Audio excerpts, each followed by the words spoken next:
In a world where the difference between talent A and talent B is so minuscule, people choose you based on, are we going to have a fun time working with you? And you want to remember that. If you can curate this ability to have people want to be in your presence, this becomes the third superpower.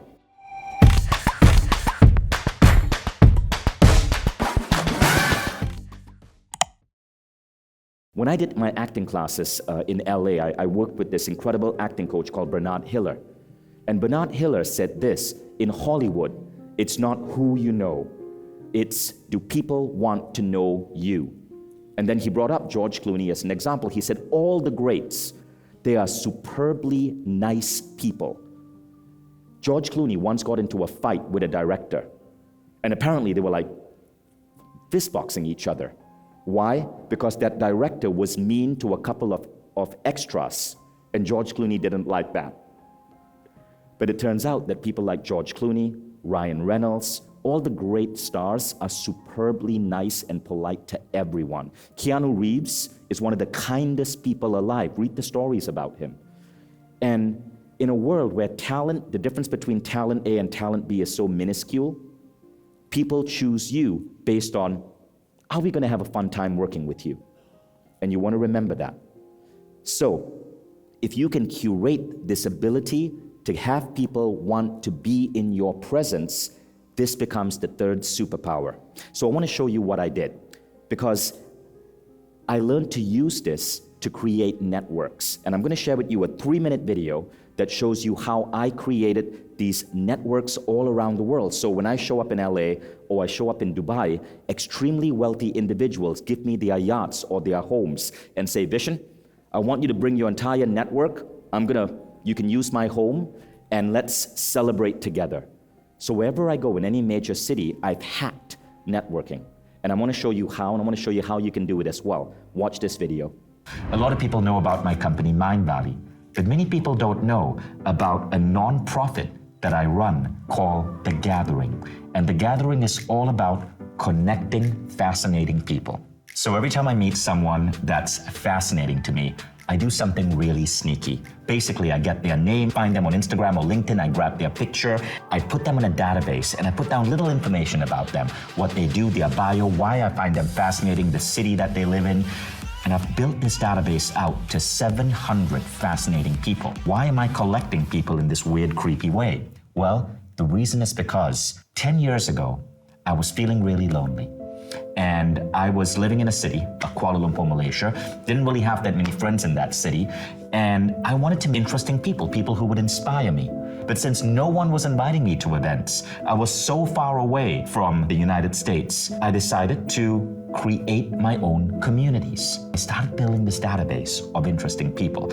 And then, if I was in a city or if I was traveling, I would host a dinner and I would invite people from that city who were in my database together.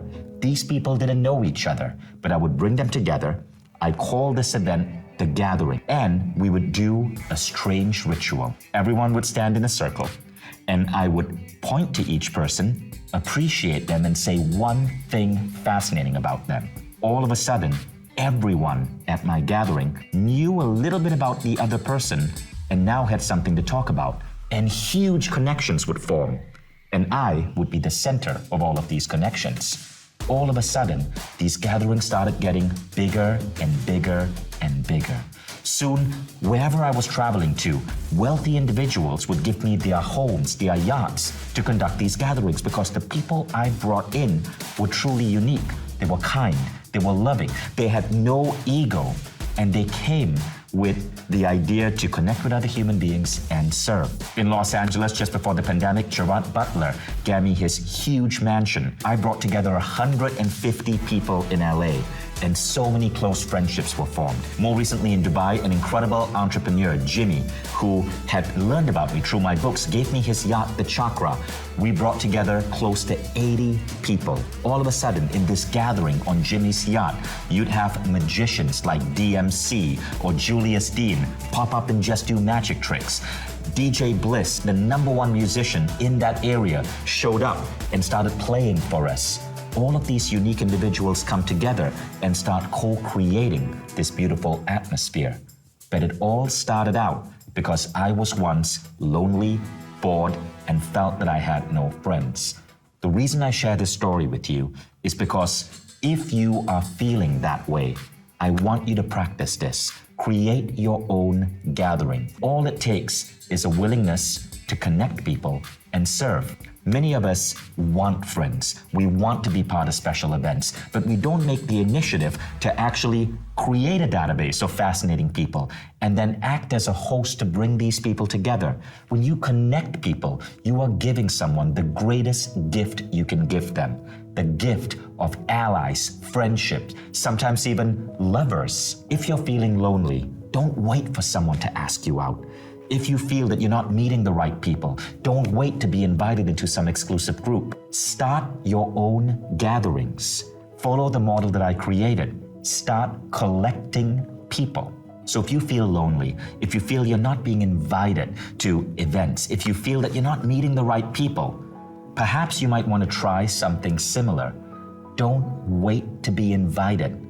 Do the inviting. You may think that there's nothing special about you, but look, if you start collecting fascinating people, you instantly become special because you're the person with the list.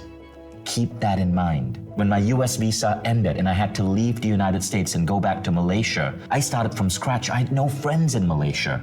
It was that loneliness that was the spark that caused the gathering idea to emerge.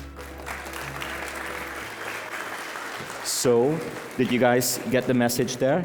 Don't wait, create your own little gathering. Now, by the way, this is my list.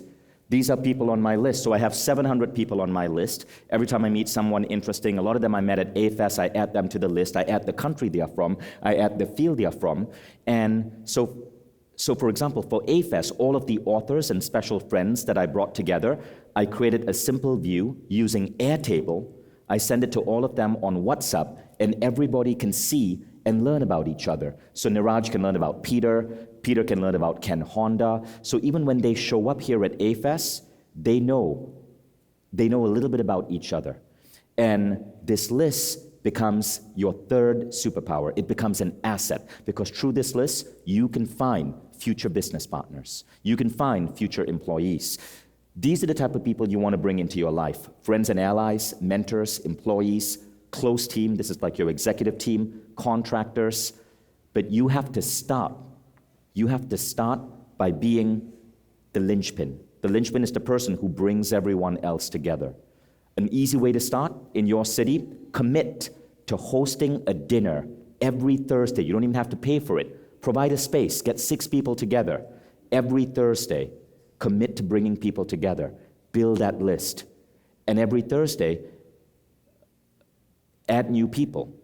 The more you grow your list, the faster your list is going to grow. You're going to start somewhere, but very soon, you're going to be able to give people one of the most meaningful things in the world today, social connection. Harvard found that the only thing that correlates with happiness is strength of social connection. So if you can give friendship to other people, you are giving people the greatest gift possible. And it doesn't cost money. Okay, Airtable will cost like $20 a month. But when you bring people together in your home, it's like when I bring people together in my home, I basically order food on Bolt or Uber Eats, and people contribute for the food, right? There's hardly any cost at all. I prefer doing it at homes rather than restaurants, because restaurants are going to charge you money. Home, it's a lot cheaper and it's intimate. So I look forward to seeing some of you at my gatherings in the future.